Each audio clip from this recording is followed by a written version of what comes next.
You can't even do household chores, so we might as well divorce, and you better give me your assets too."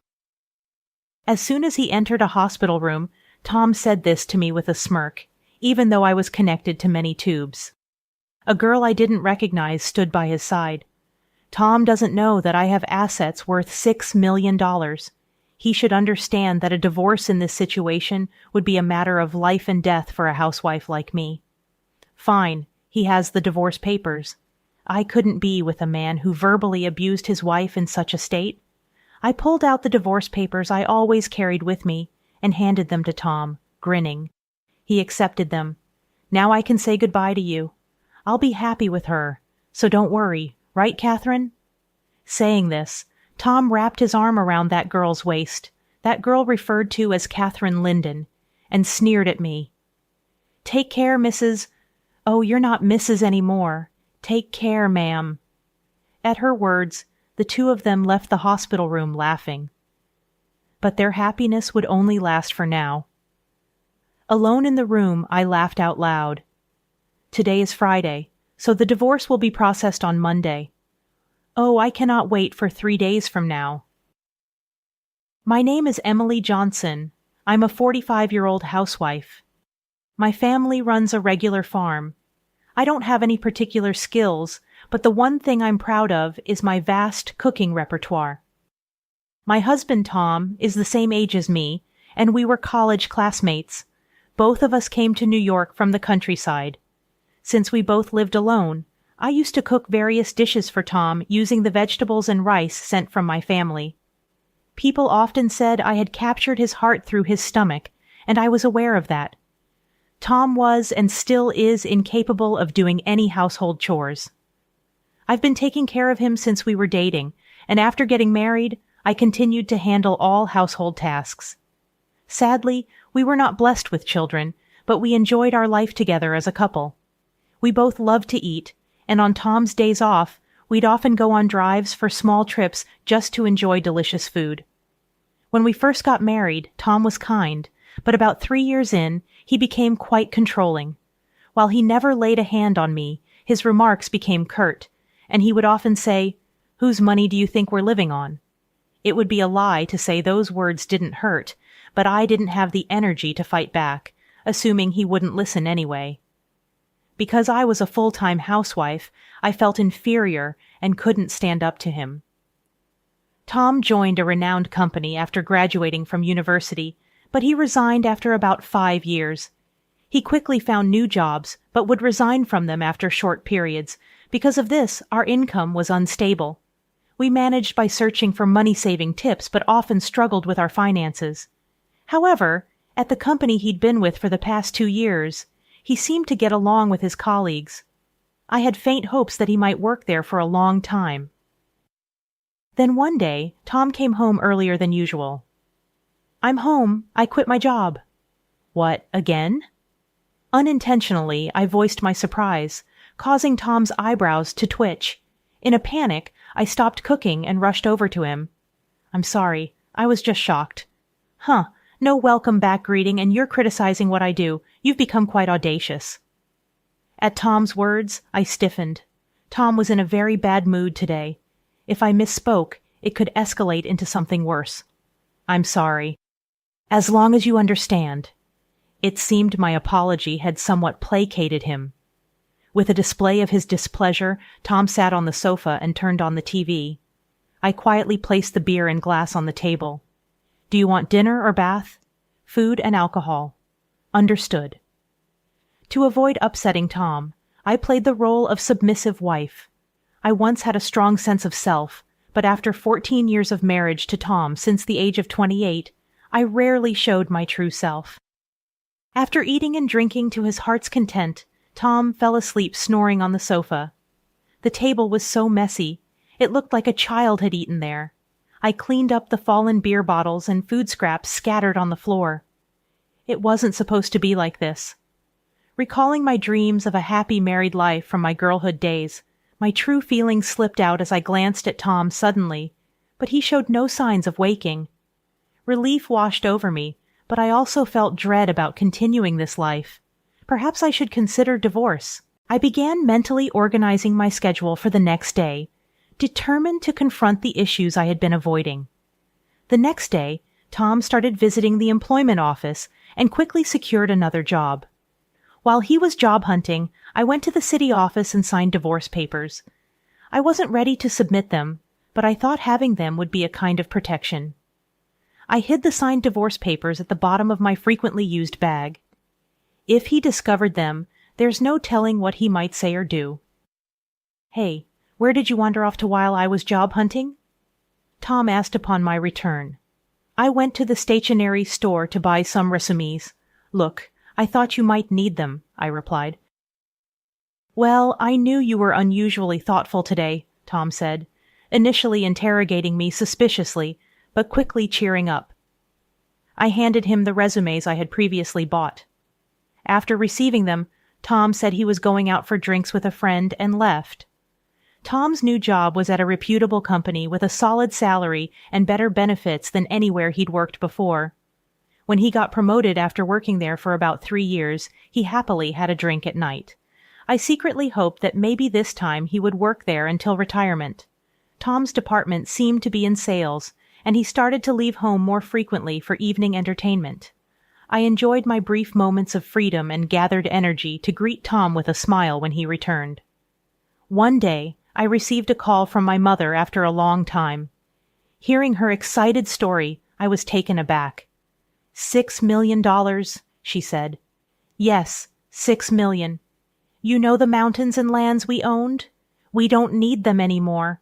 We had them appraised, and they are worth 8 million. We only need 1 million to enjoy the rest of our lives, so I think you might want to rethink your life too." My mother was never fond of Tom. She was worried about me, especially after Tom became more and more controlling, preventing me from even visiting my childhood home. I was stunned by the amount she mentioned. Furthermore, I was shocked to learn that when my mother inherited the property from my grandmother, she changed the title to my name so there were no inheritance taxes. "It's better not to tell Tom," my mother advised before hanging up the phone. I felt conflicted between the urge to immediately inform Tom and the desire to live freely with that money. About a week later, I was involved in a traffic accident.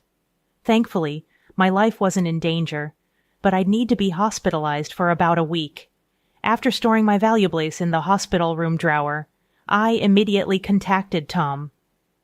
"I'm sorry I got injured," I said. "Huh, what about my meals?"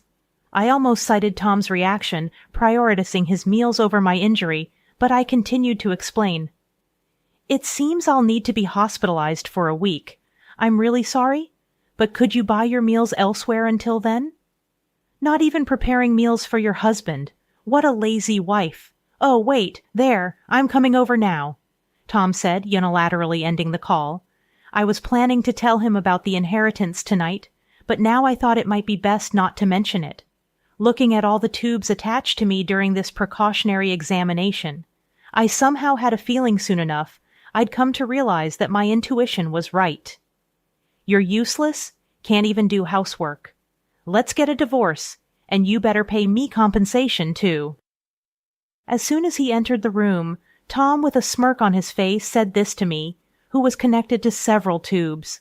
Beside him stood a girl I didn't recognize. Tom wasn't aware that my total assets amounted to 6 million. He should know that a divorce under these circumstances would be a life and death matter for me, a housewife. "Fine, here's the divorce papers. A man who would hurl abuse at his wife in this condition is someone I'd rather not have." I handed Tom the divorce papers I had kept as a sort of charm. Tom took them with a smug smile on his face. "With this, I can finally say goodbye to you. I'm going to be happy with her, right, Catherine?" Saying this, Tom wrapped his arm around the girl's waist. The girl named Catherine leaned against Tom and scoffed at me. "Take care, madam. Oh, you're not a madam anymore, so take care, old lady." With those words, the two of them left the room laughing.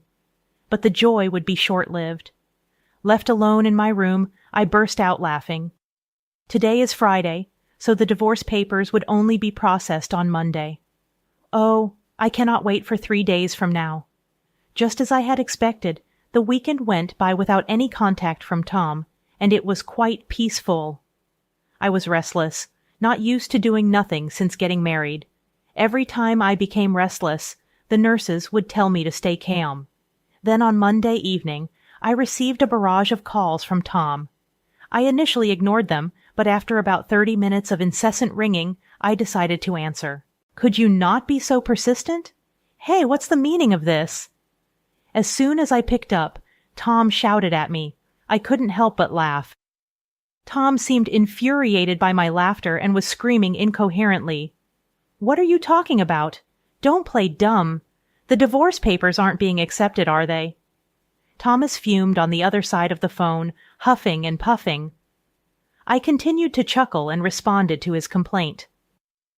"Oh, I had previously filed a non-acceptance notification. Remember how you used to say, 'Let's get divorced,' every time we had a fight? I thought it wouldn't be good if you filed for divorce on a whim during one of our arguments." "Ugh, but I don't need that now. Withdraw it immediately," Tom said for a moment, but then quickly gave another order. But now that things had come to this, I was no longer just going to listen to everything Tom said. "I can't do that until I'm discharged. We need to go through procedures at the municipal office," I replied. "Then discharge now. Don't be unreasonable. His utterly selfish demands made me laugh even more. He probably wanted to register his marriage with Catherine, whom he brought on Friday." Thomas was clearly panicking. "By the way, was her name Catherine? She's your mistress, right?" "Hey, that's rude to Catherine. Apologize. She's my new wife. We are not divorced yet, so she's technically your mistress, isn't she?" Tom responded. Responding calmly to Tom's nonsensical remarks, Tom made a weird groaning sound. I decided to hit him where it hurt the most. "By the way, you'll hear from my lawyer about the division of property. That's right, property, including the trouble this time. You better share properly." I'm not sure why he misunderstood, but Tom suddenly sounded in her spirits. After all, the responsible party has to pay the compensation. I had always done my household chores diligently, and of course, I had never cheated on him. It's clear as day that Tom is a responsible party. "What are you misunderstanding?" "You're the one who has to give me the assets." "What?" Tom responded with a voice that genuinely didn't understand. He likely believed that by not taking care of him while I was hospitalized, I would truly be at fault. Even in my parents' age, one wouldn't be deemed at fault for such a reason. As I bitterly thought this, I explained to him patiently, "What fault of mine are you talking about? Just to let you know, not being able to do housework because of my hospitalization doesn't make me the one at fault. You've abandoned taking care of me. If you were a child, it would be considered child neglect, but you're an adult and should be able to take care of yourself. That's why it doesn't make me at fault. If I say you're at fault, then you are at fault." Even a judge would be shocked by his baffling logic. My mental image of myself took a huge face fall. Was he really taking me so lightly to think such childish reasoning would work? Finally get it. Don't you know what's legally defined as grounds for fault? Being at fault would mean, for instance, infidelity like having another woman despite having a wife. That's why Catherine is my new wife, and you're no longer of any use to me, so it doesn't apply, right? What are you talking about? Since you are dating her behind my back, it's clearly cheating. Tom still doesn't seem to understand. He was set on believing that he was right. Either way, please communicate through a lawyer from now on. Goodbye. Hey, Emily. I hung up the phone without listening to Tom's protest. He called multiple times, but when I ignored him, he eventually seemed to give up and fell silent. I was relieved, but the next day, another headache-inducing event occurred. Feeling frustrated by the non-stop ringing from 9 in the morning, I pressed the call button. On the other end, Thomas was complaining at me like a machine gun firing. I wasn't quite sure what he was saying at first, but piecing it together, it seemed he was complaining about not being able to withdraw money from a bank account. If it's a joint account, Tom should be able to withdraw without any issue. But if not... I recalled the bank cards and passbooks I had left at home, and asked Tom, "Were you trying to take money from my account by any chance?" "Exactly. You're still in the hospital, and I was going to take the money into account, but the card won't work." Tom raged on with his unreasonable argument. It seems he didn't understand what I said yesterday. When I was scheduled to be hospitalized for a week, I had called the bank and requested they prevent withdrawals until I could personally handle it after being discharged. It was to prevent Tom, who's reckless with money, from depleting my savings in my absence. My decision was proven right. It's unthinkable to try to withdraw money from the account of an ex-wife you've divorced. However, Tom didn't seem to think there was anything wrong with it and asked me to make a withdrawal immediately. "What are you talking about? We are practically strangers now. Why would I do as you say? The fact that you and my life hasn't changed, even if you're getting divorced, act like a proper wife and listen to me. We are just not legally divorced yet, but we are already strangers. Got it? Unfortunately, I don't have money to give to strangers." Thompson was shocked over the phone since I had never resisted him this much before, but he quickly became assertive again. "Just do as I say. Send the money now. Pay the compensation for not doing housework." Even though he was academically capable when we first met, sadly, he seemed to lack common sense. 17 years into her marriage, it was confirmed that I had made a poor choice in a partner. Tom seemed frustrated that I wasn't giving in. He likely had exhausted his cash on hand and probably dipped into the living expenses. I had left at home and from our shared account. I spoke to Tom as if I was talking to a small child. "Listen, I'm no longer your submissive wife. We'll settle the property division through a lawyer later on." "What? You're so insolent. I'm coming over right now. Just wait." Saying so, Tom hung up the phone. "I don't mind if he comes to the hospital, but I've already asked the nurses' station not to let anyone in except for my parents, so it's unlikely he'll make it to my room." Tom really did come to the hospital, but as expected, he seemed to have been stopped at the nurses' station. My phone kept ringing, but after ignoring it for a while, it switched to messages, and my screen was flooded with notifications. I saved all of them as evidence and contacted my lawyer. After a while, it seemed that the lawyer had gotten in touch with Tom, as the messages stopped coming in. I thought it was the end, but my hopes were about to be dashed. "There's a visitor named Karen. Would you like to see her?" "Karen, please let him." Karen was a friend who shared my hobbies back when I was single. We became close after she responded to my posts on a social media platform where I kept records of my dining experiences. We discovered we lived nearby and often went out to eat together.